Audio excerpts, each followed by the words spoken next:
Hey everybody, welcome to day 15 of 365 days of gratitude. So tonight I am grateful for the awareness of what obsessive thinking is. It's been very interesting on having to come and talk to you every night about what I'm doing in my own growth.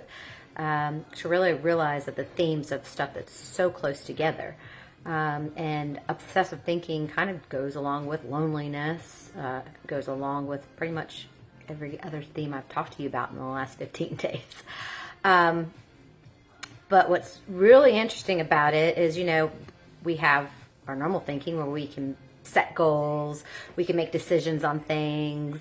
All in all, it's a good thing. But when it turns into obsessive thinking, then it kind of can really put us into a spiral. It's interesting because you look at what Brene Brown has said and the research that goes along with it. So with obsessive thinking comes shame. And there's a difference between shame and guilt, right? So shame is, focusing on the self. I am bad. And then guilt is like around I did something maybe wrong, or maybe I needed to be doing this differently, figure it out and I move on. So obsessiveness comes when we keep feeling shame within ourselves, and then we keep thinking about it and thinking about it.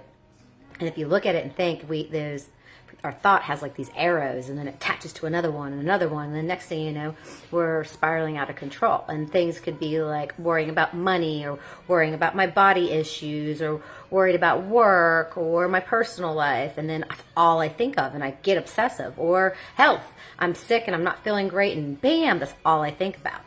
And then that leads to depression, that leads to anger, sadness, and it can lead to eating disorders. It's just amazing to see how they all link together.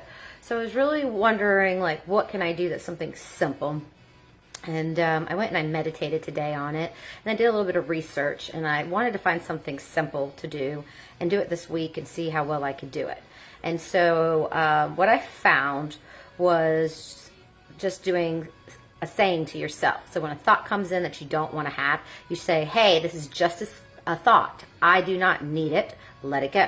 It's just a thought. I don't need it. Let it go. And then get really focused on what you should be focused on, your goals, where you're trying to head, and not let whatever's worrying you become very obsessive. So that's what I'm going to work on. I'm grateful for you guys because it's allowed me to go do the research to have a little mantra to work on this week.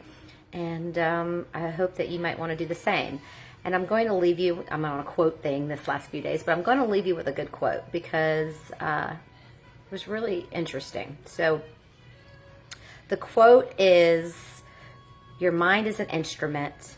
Learn to be its master, not its slave. So potent. So thank you for watching. I appreciate it, and I'll look forward to seeing you tomorrow. Night.